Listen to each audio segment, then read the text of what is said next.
Welcome to the AIA course, Setting Fees.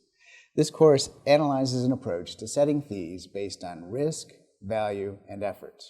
It was produced by the Practice Management Knowledge Community and is presented by me, David Richards. I'm an architect with Rossetti, and I'm the 2016 chair of the Practice Management Knowledge Community. This is a copyrighted course, and it is intended for use in continuing education for architects. There'll be a quiz at the end where you'll have an opportunity to actually set fees for a hypothetical project.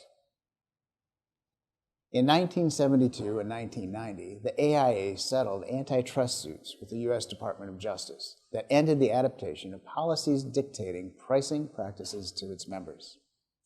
It is the practice of the American Institute of Architects and its members to comply strictly with all laws, including federal and state antitrust laws that apply to AIA operations and activities. Compliance with the letter and spirit of the antitrust laws is an important goal of the AIA. It is essential to maintaining the Institute's reputation for the highest standards of ethical conduct. More on this is available at the AIA website. Nothing in this presentation is intended to set fees, fee levels, hourly rates, level of profit, or any other financial parameter for an architect or architectural firm. However, it's challenging to discuss setting fees without using some numbers to make it feel real. All numbers used in this presentation are fabricated for my convenience.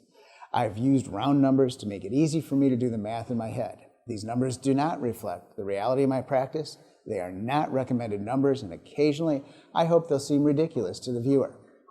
The numbers are used to help make the presentation clear and understandable. Now we're off to setting fees. I'm going to profess that fees are based on three key things: the risk in providing the service, the value of the service, and the effort to provide the service. And it's the combined analysis of these three that help us get to where a fee is and a fee is right for a project. I always think it's really important to begin with the end in mind. And this is one of the 7 habits of highly effective people by Stephen Covey. And I think that we do that in terms of knowing how much profit we need to earn. So, kind of wondering, going to open it up here a little bit. The need for profit. Why do we need to make a profit? Computers. To have screaming computers. Computers that allow us to do the kind of out there crazy things in Revit and everything that we're working on. What else? Softwares.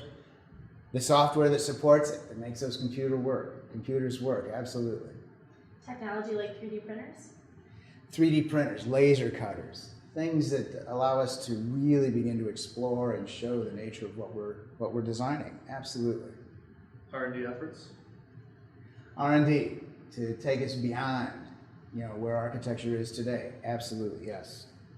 Training, education, seminars, all things that help keep us current, relevant, active, progressive, and growing in our careers.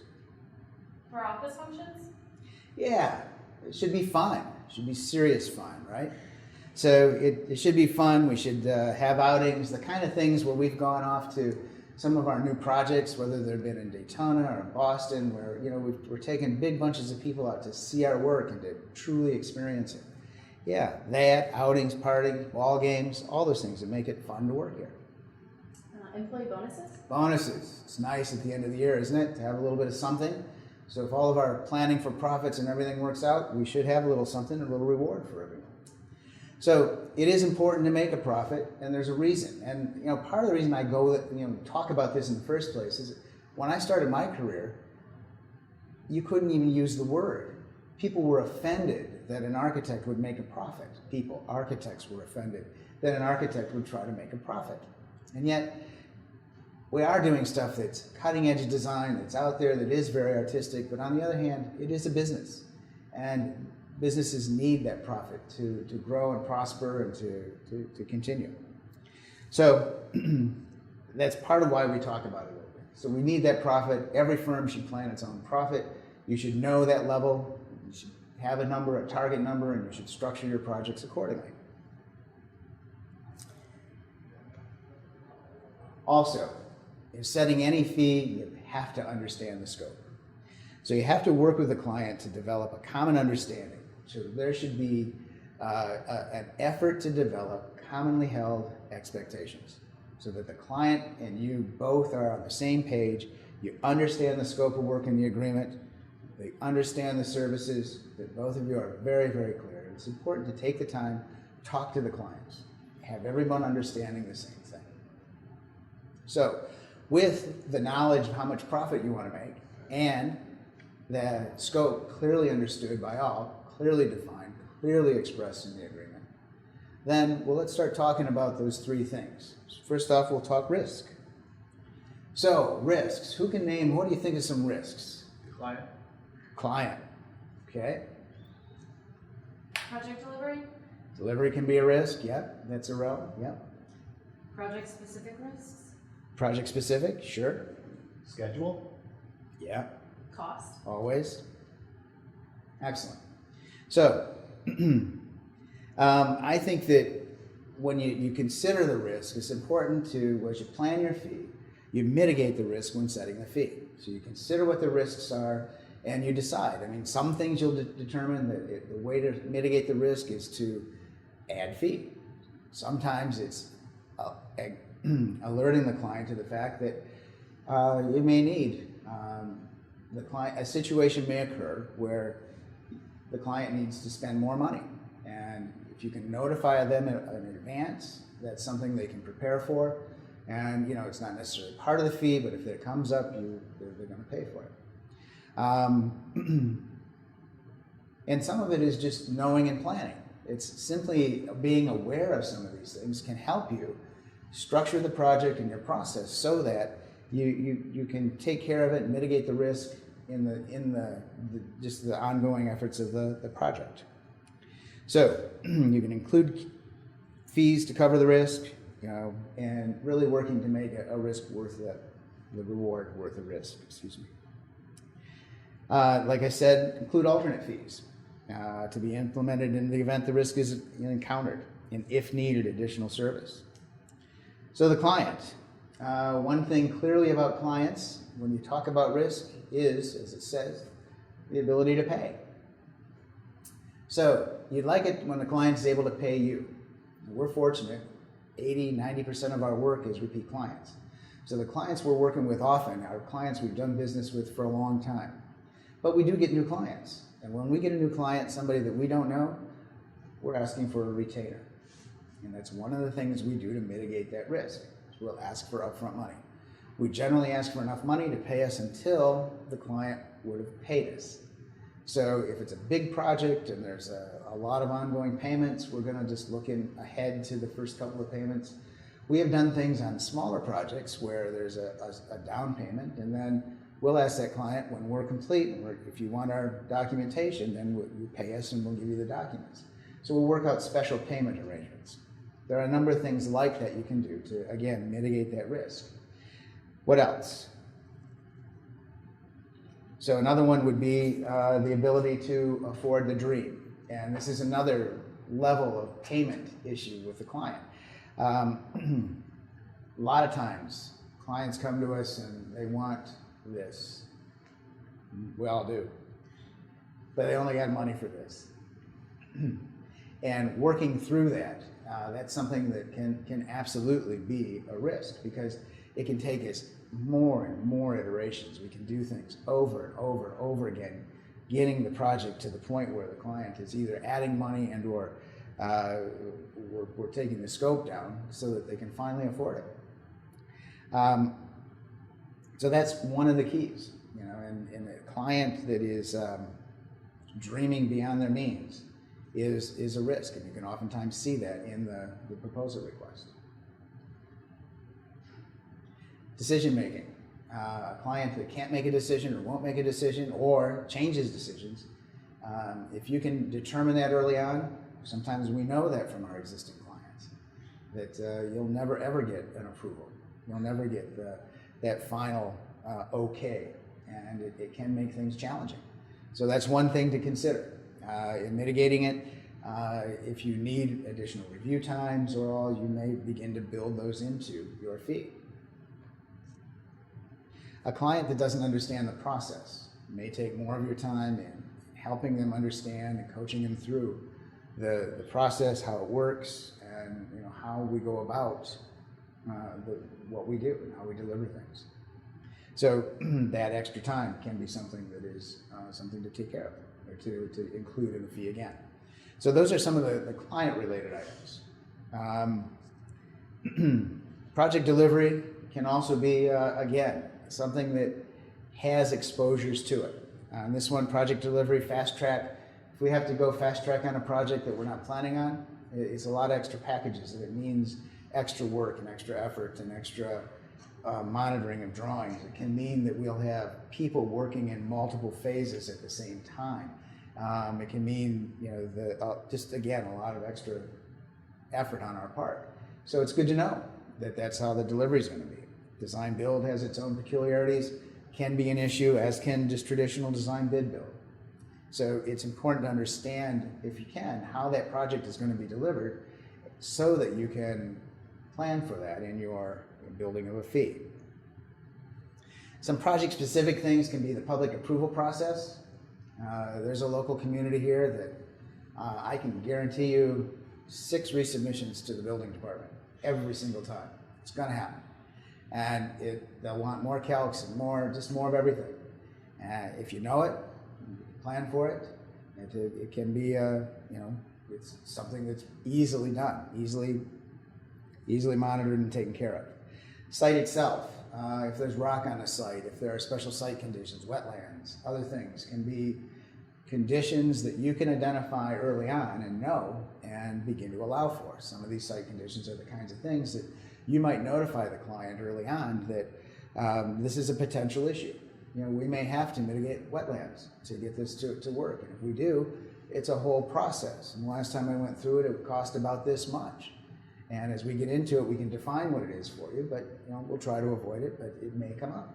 So those are things that, again, you can put out there that the client can understand in the future as a potential. And even the building type, especially if it's a building type you're not familiar with, you're bound to learn things the hard way, and that can be something. A schedule that's too fast or too slow will certainly present certain obstacles and risks. And it's, again, all these are things to know as you move into it. Cost, the firmness of the budget, and our ability to know what that cost is, these are all key things in terms of risks. Now, we shouldn't be afraid of risk, shouldn't be afraid of liability. We're in a risky business and we're liable for things day in and day out. But being smart, understanding, knowing what those are, predicting the best you can, making allocations as you prepare a fee are the things you do to get ahead of it so that you can end up being profitable and visiting sites and having bonuses, all those things.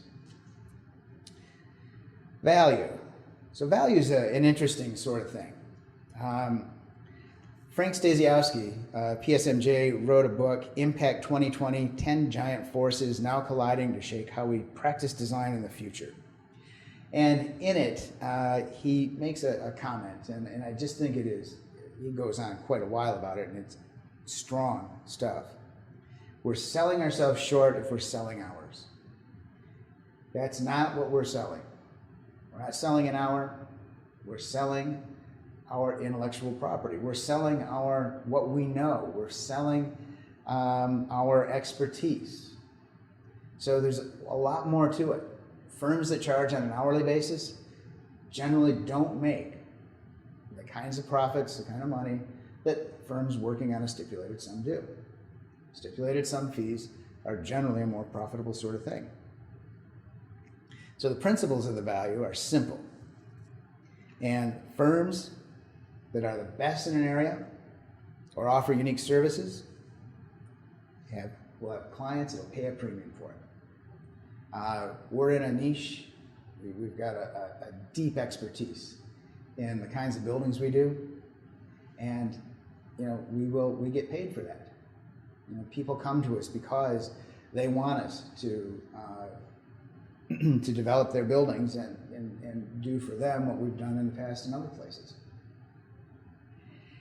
On the other hand, if you're just like everyone else, you're going to compete on value, or excuse me, price alone. So, what are some of the things? Any ideas what? Design preeminence. Absolutely. And you know, if you are, you know, one of the designers, people will come to you from all over, and you know, we're beginning to see more and more of that here. And you know, it absolutely is one of those things. What else? Project expertise. Expertise, and it can be in any project type that will make you more valuable to the client. Quality of service.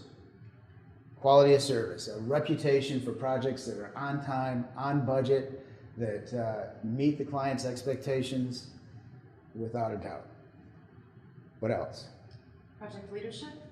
If we can actually come to a project and they know, a client knows we have a reputation, that we're going to take them through this kind of minefield of construction and lead them to that conclusion, that is something that can be highly valued by clients, and absolutely something that we can get paid more for. Anything else? Unique services. Yeah, if our services aren't just, again, those run-of-the-mill same, if we're doing extra things, you know, we have a process that really looks at the value of what we do for the client and how they can get a return on that. And absolutely, it's a unique service that people like. In-depth understanding. Without a doubt. Good knowledge, deep knowledge on of the project, the type, the process, all those things are things that create value and make it worthwhile. Understanding the market. No doubt. It's another key thing. What else? So, value. Value may be reflected in higher fees. So, it's one of the key things for us that, you know, that we have that potential because of those kinds of expertise and the preeminence and all, that we can command a fee that, you know, is higher, and people will pay more to work with us. And that's true for architects everywhere, that you have that potential to increase your value through those means. So think about it this way. Suppose you had to have a tooth pulled. You go to the dentist. It's $500 to get your tooth pulled, whether it takes 2 minutes or 2 hours. It's the same price.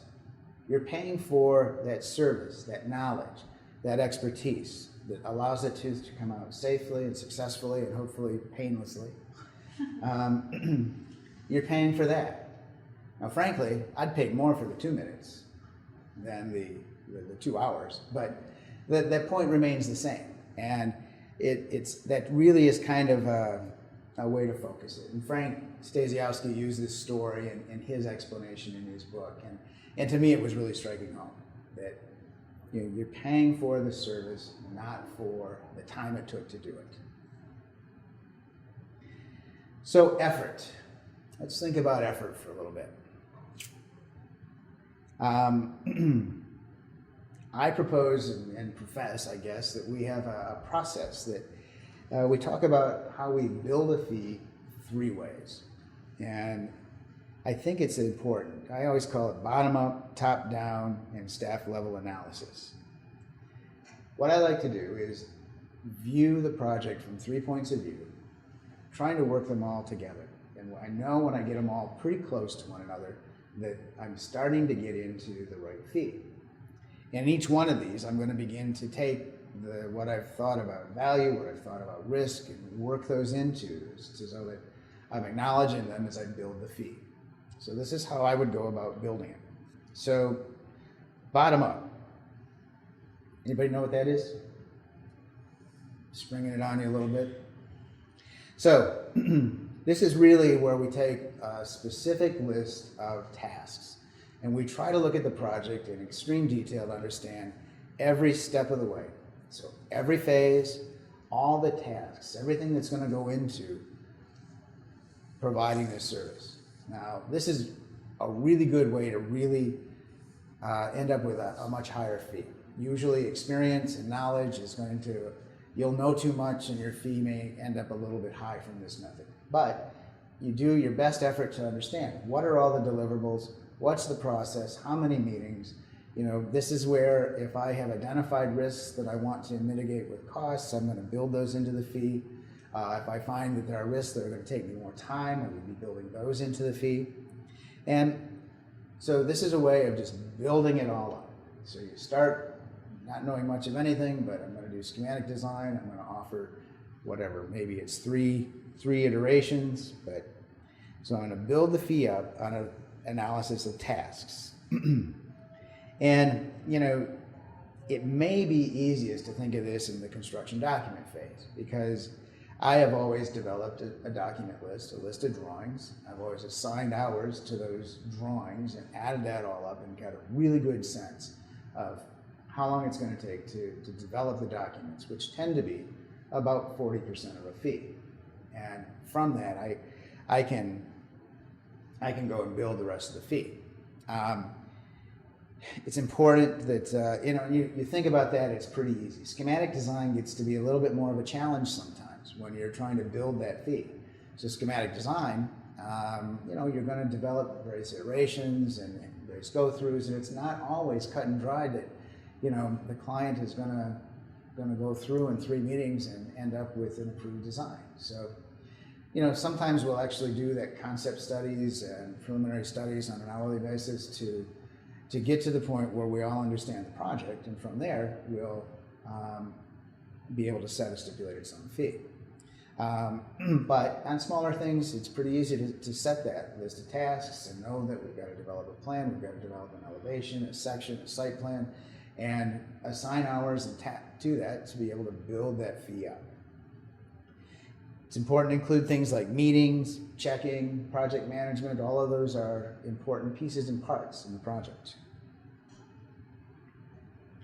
So you list the tasks, you assign hours for the various levels of staff working on it. And we're going to start talking here about an assumed project. So I have a project that is a 30,000 square foot, 20,000 square foot office building. It's a spec office building. It's kind of empty for the most part. It's got a lobby, toilet rooms. It might be 2 stories, so it has an elevator. It's got a little bit of a loading space, but it's mostly on ground. And I've made an assumption, as you can see. I've assumed $100 a square foot. So it's a $2 million construction cost. That includes basic site work. I'm assuming all the traditional phases. The consultants are probably design build. So when I say that, mostly MEP will be design build. We'll hire the structural, we'll hire the civil. So we're going to use that as an example. I can't stress enough. I just made up most of these numbers. So far I've only made up really $100 a square foot, which those were the good old days. Wish we could, but it's easy to figure out how much it costs when we do that. So you list the tasks and assign hours for the various levels of staff working on the project. And, oh, I hit the wrong button, I'm sorry. So you're going to evaluate the client information. This is what you might do in schematic design. Evaluate client information, develop concepts, develop design options, coordinate with consultants. You can think of probably many more. Oftentimes we'll have to develop 3 options, and then from there come up with a single option and another review, and it's a process. And you begin to identify those bits and pieces to be able to assign hours to it. And we'll see a specific way we can do this in a minute. So in each phase, we go through and we build in the time needed. Each phase we're going to review the time needed to review any risks, or to resolve any risks, excuse me. So in each phase, we'll include the time needed to resolve any risks. And that'll be built into the various tasks and all, and we'll include them. So we'll have identified things, and I'm trying to think of one of them now. Maybe, we know that the client is going to take extra review time, and yet they're going to expect us to make changes, and in that period, it may be needed to include some of that. Or we know the city is going to want several iterations and submittals for the building department. So if we can, we make an allowance for it.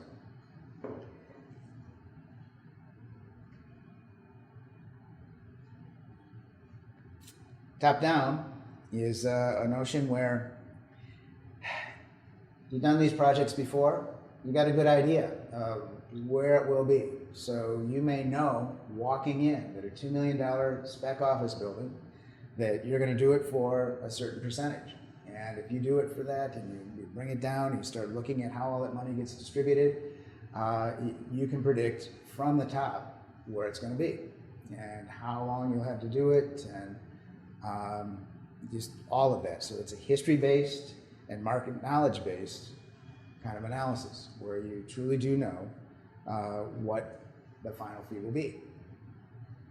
And you do these long enough and it becomes very, very obvious. You just know for that kind of building, I'm going to get this kind of fee. And it's not that we're charging anyone on a percent basis, but we'll know what the percent of the construction cost the fee is. So it's not that we're trying to charge by a percent, but you see what I mean? I'll say this 25 times. Good. So we want to consider the value. So top down, that kind of fee and what we know we can get, value is worked into that. And it could make a difference in the amount of the percentage. And that value gets worked in. We allocate the fee to model all the costs. So that fee is going to get distributed throughout, and we'll think about how it gets worked into the various phases and how much we're spending per phase and how many hours per phase that means. And we will model the fee, again, based on that overall knowledge of where the fee wants to end up. We'll think of consultants, and again, you really need to include the market. It's based on experience, and like I was saying, the percentage that you're working with isn't the basis of the fee as much as it just is the percentage that you've seen over time. Tracking fees over time will allow us to know the average fee as a percentage of construction costs for specific projects. It's a good idea to track all your projects and look at a number of variables on them and just have all your stats. And as you track proposals, especially lost proposals, you can begin to understand where the market was and gain that deeper understanding. So those are some things you can do there. So that's a little bit about top-down. Another approach is a staff level analysis. And in this one, we're going to think about our experience and knowing this project and knowing that I've done it before. This one's going to take one person, 2 weeks, and we'll be done. It's kind of that gut level check that says, I've done it before. Again, I've done it many times, and it'll take that 2 to 4 weeks.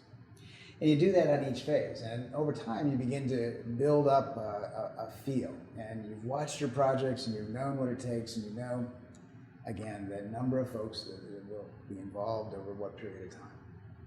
And it's a pretty easy way to go about it. So we're going to talk about it more, but I'm really, again, there's 3 analyses, bottom up, top down, staff level, and I try to work them all into about the same range. And I mean very close so that they give me the same dollar value, the same amount of hours.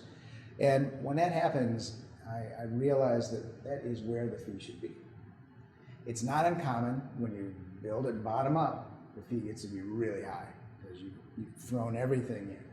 And if you know the projects really well, or you know that type really well, oh, I got to allow for this and allow for that, and you'll get drawing lists from our various directors, and it'll really build up to be a high fee.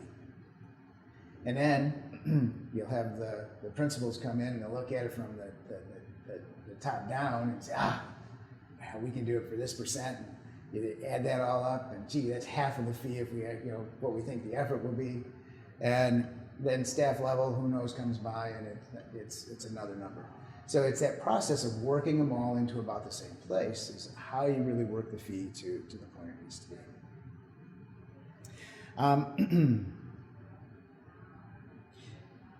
In my world, things don't always go right. They don't always go well. And I really need to plan for the unexpected.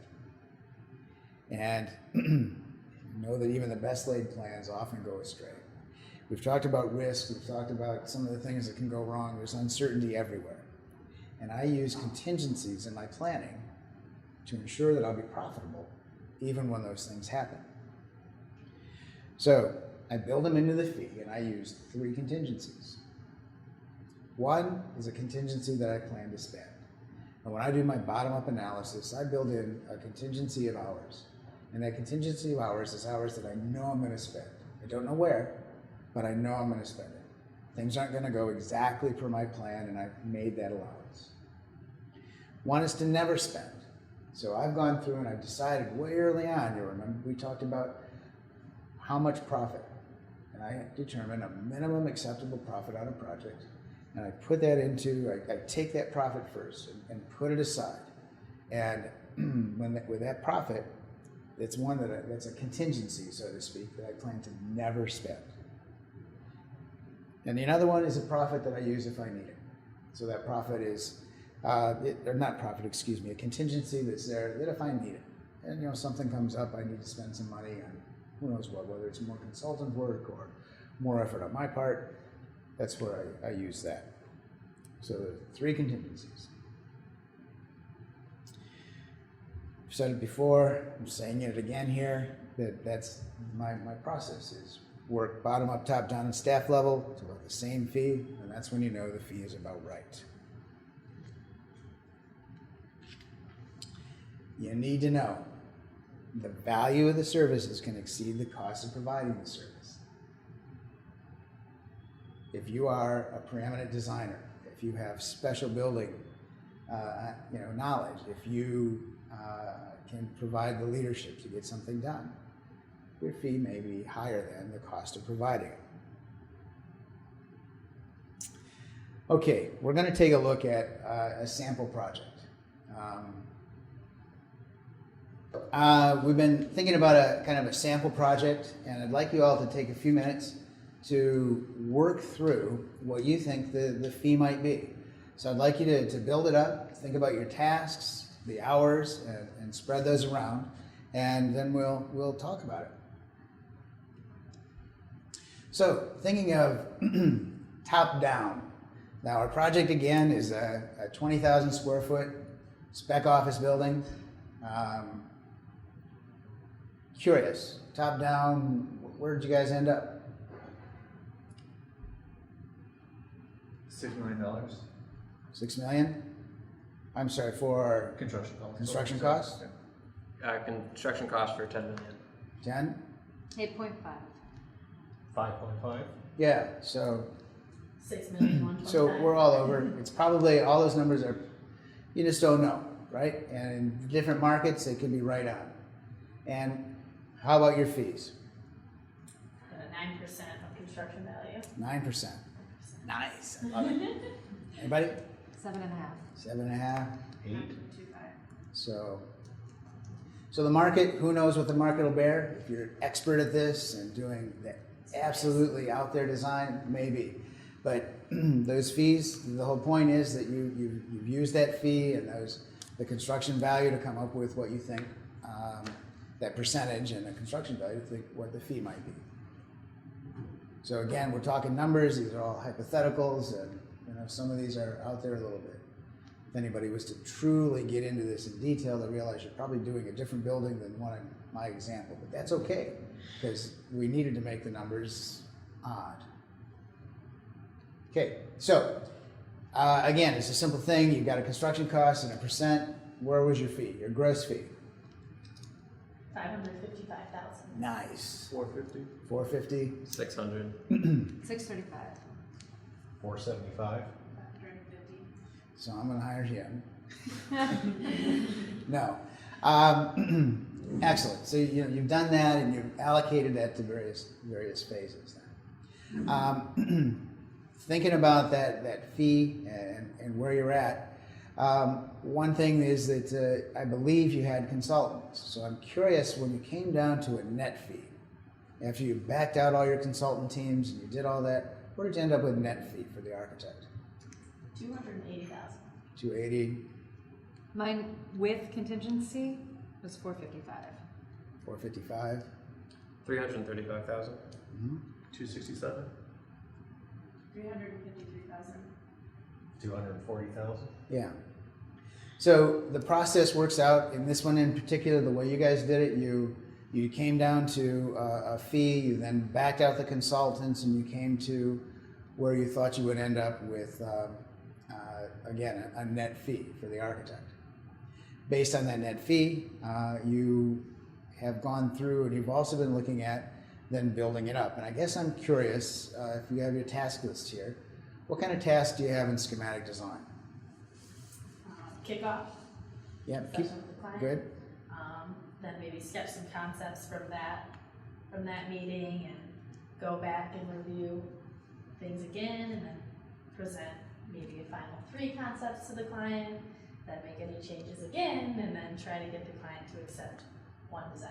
Okay, that's a process. Does anybody have any other pieces and parts? I had a couple renderings for site plan, Yeah. floor plans too. I have a grid plan, narratives, and 3 meetings total. Cool. Anybody else? Anything? What about municipal research, site planning, Site plan approval, or just the research? just the research? That's fair enough. Good. Anybody else? So those are all the kinds of things that can go in there. Sometimes you reminded me that site plan approval could be part of it. It's part of the entitlement process. Could be things that we're working on. Sometimes we'll hire the engineer to do that, depending on the nature of the community.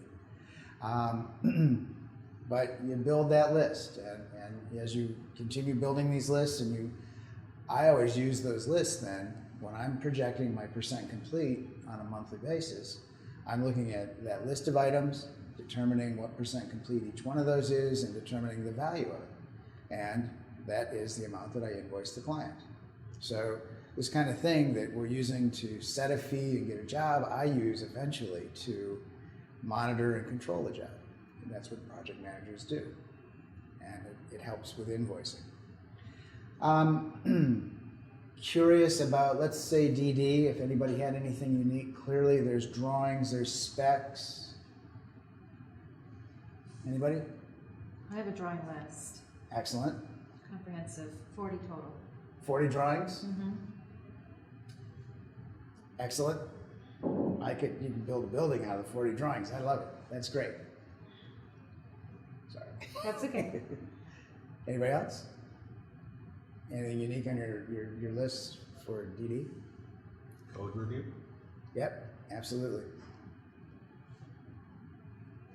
Code review schedules, finished books, finished boards, renderings, rendering updates, all those kinds of things are the things that in DD. When you're done with DD, you should absolutely be able to know what is supposed to get built.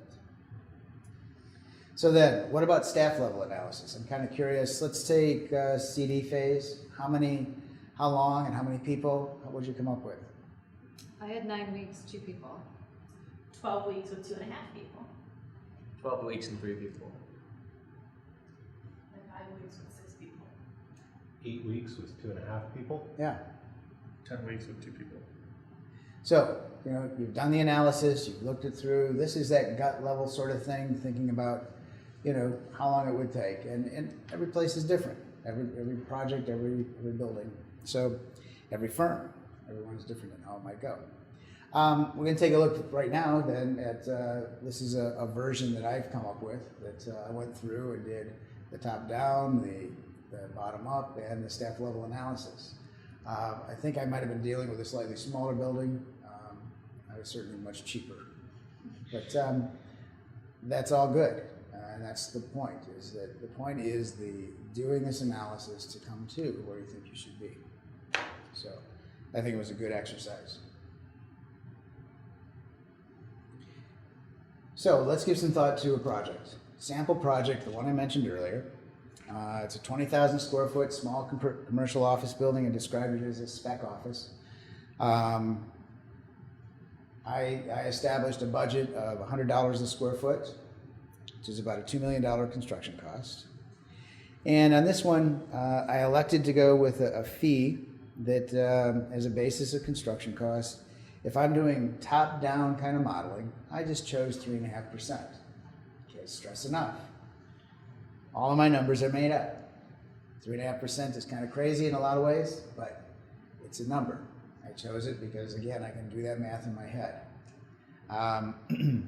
I think it's important to understand that, and everybody needs to recognize that this is not intended to be a recommendation for a 20,000 square foot building in any way. That ice is really thin. That's why I got to keep saying this. So it's important to understand that. So I picked 3.5. That leaves us a net fee, because this is based on net fee, of $70,000. So that's the amount we would have to do a project like this. On a top-down basis, that $70,000,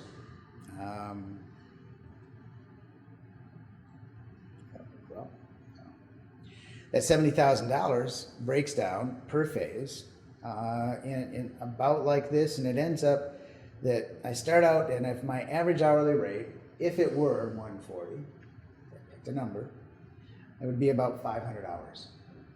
Okay, so that's just kind of a thought. Top-down thinking, overall, that's about where it would be.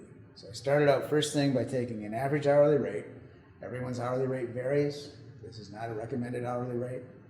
Then I went through the various phases and looked at the potential for, a certain number of, certain amount of money based on the percentage. So I decided that SD would be about 15%, DD 20%, CD 40%, bid 5%, and in construction administration about 20%. And I divided the fee. Simple as that. And I took my average hourly rates by phase, which vary by phase a little bit depending on the people involved, and projected the hours. And when I did that, I came up with 522 hours. So the 500, 522, I'm in a zone there. It's going to be around that many hours from a top-down sort of look. I also know that based on durations, that I know in schematic design, it's going to take one person about 2 weeks to do that work. And that gave me about 80 hours. Design development is going to be a little bit longer, but I probably am not going to have even a full person working on it, just the nature of this one. CDs is about one person again for 4 or 5 weeks. And my CA was somebody working a couple hours a week on this for the duration of the construction. So this is that staff-based analysis. This is where I was asking myself again, how many people, what duration, and you'll notice here that it came up again to 524 hours.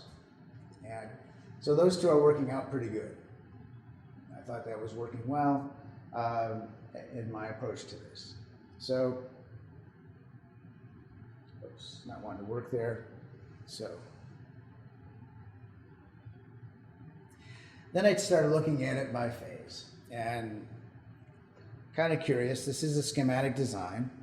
And I say evaluate client information, develop preliminary design, alternate plans, develop selected design, cost estimate, consultant coordination, review meetings.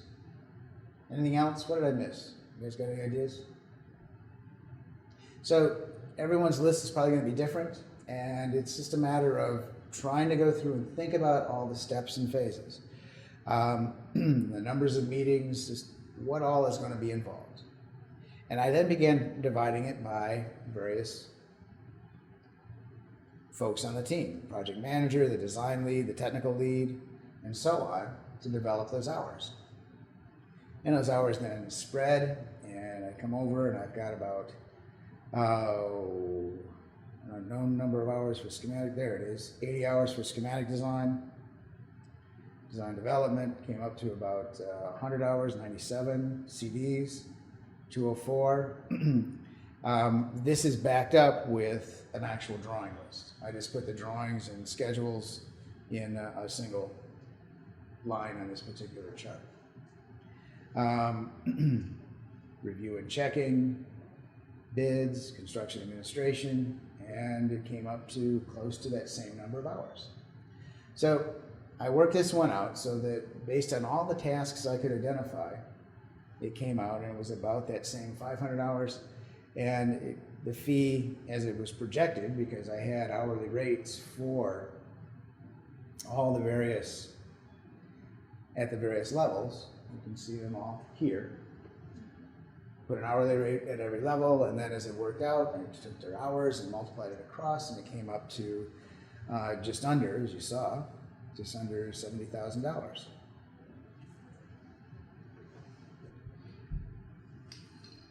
Okay, does anyone have any questions? Please. Well, what happens when you're going through the top-down, bottom-up, staff-level analysis and you cannot get that fee to work? Yeah, you're going to run into that, where it just won't make sense. You have to look at them carefully and decide which parameter can be adjusted. And ultimately, you may find that the project's not right for you. So that's one thing that can happen. Usually, a little bit here, a little bit there, and you can begin to work them together. It is a compromise. Sometimes you just find that the market won't support the level of fee that the bottom up is talking about. So you start talking, how can I reduce the numbers of drawings? How can I be more efficient in the way I go about it? Can we, will this client allow us to get there in 2 meetings instead of 4? And things like that. Sometimes you'll work those out with the client that I can bring you in at this fee if we can do this. So you get them geared up to making decisions faster and responding faster. And so you find a way. And those are some of the ways that I can think of. Good. When do you ask for additional fee? Additional services, what I like to do. I like to have a client that, I'm not nickel and diming. The fee should be adequate to cover and get us through the process. What I do is every time there's an additional service, I'll submit an additional service request. So additional services are generally when they're going beyond the scope. For instance, they've approved design development, we're into CDs, and now suddenly they want this part over here redesigned. I've got some latitude for that, usually in my fee, and I'll give them an additional service request for nothing, for no fee. But after a few of those, and it's good for them to understand that, gee, that was an additional service. I'm asking for this, and it's beyond what is included. After a few of those, then, well, you can't do that anymore. So you begin charging. But generally speaking, it's about scope, and it's about when a scope is established and you move beyond it. Simple things to think about is you're designing the house and they decide to add another wing. Clearly that's a whole different scope. And gotta believe it happens. Fortunately, we don't do those. But it's things like that. Okay, I'm doing this office and I'm going to add 2 more bays, and you've already done all the documents, and it does take more time. So it's those kind of scope increases are the ones that are most easily understood as additional services. Anybody else? Will accounting have any influence on setting the fee? I look for a lot of support from accounting, and accounting I think does a terrific job. It's incredible to me to watch what they all do, but they're going to help me understand my real hourly rates, the average hourly rates. They're going to help me understand break-even limits and a number of things, those kind of financial parameters that I can't go past. So if I'm trying to resolve a fee and I'm trying to work it together, there are limits. And there's a point where you go too far and the project can't make money. It doesn't make sense to do. Well, you learn a lot of that in working with accounting and understanding those variables. How do market conditions play into setting the fee? So, what kind of market conditions? Whether it's you're in Los Angeles versus locations? Location specifically. So some of the things that come to mind for me are the various approval processes. Most of the time throughout the United States, the construction process is relatively uniform. There's all kinds of regional variances, but it doesn't impact us so much. Where, on the other hand, if we go to someplace in Europe, which we have, it is a different process. It's a different kind of deliverable for the construction documents. It's a different way of doing things. So understanding that can be a piece of it. A lot of it is understanding. my perception is that in Chicago, most folks are going to use at least a concrete core and maybe a steel frame, if not a full concrete building. We're in Detroit, we're going to make it a steel building and a steel core. And there are nuances in that and how people build. What influence does senior level staff versus entry level staff have in screening? You know, it's interesting. It can go a couple of different ways. Sometimes a senior person can just come in and get it done. Other times, a younger person may take a lot longer, but may be less expensive.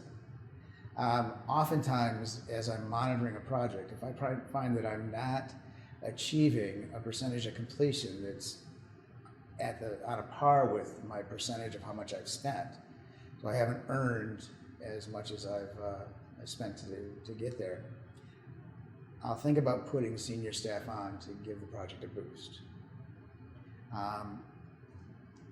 Both have their, the qualities and their benefits. It's not that one is immediately a better solution than the other, but like I say, they have their differences. Any other questions? Going back to risk, what are some of the risks when the schedule is too slow? What kind of contingencies are you planning for? Well, the problem in my mind, a lot of times with a schedule that's too slow, is we'll keep working on it. What we do is fun, and why stop? Why would we ever stop designing? It's a blast. So we'll keep doing it, and you can always make it a little bit better, and we're always trying to do that. So if it's too slow, we just have this potential to ourselves just spend way more time than is needed. You do everything you can to control that. I will oftentimes set up deadlines and manage it in a way that I may have had 6 months, but it was only a 2-month thing, and I'll try to get it done in those 2 months. And then try to not work on it. Doesn't always work, but that's the risk. It's challenging sometimes to charge appropriately for that.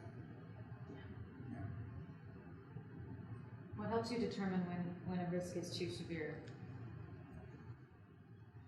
I haven't often found risks that couldn't be mitigated with fee. Now sometimes the fee will get to be too large and we won't get the project. But lately I've seen more and more contract terms that have been uninsurable.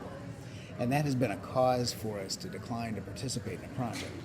Terms like defend, where we would need to defend a client in the event that there was a claim, have oftentimes been really a cause for us to not participate. Anything else? Well, you guys have been great. I really appreciate it.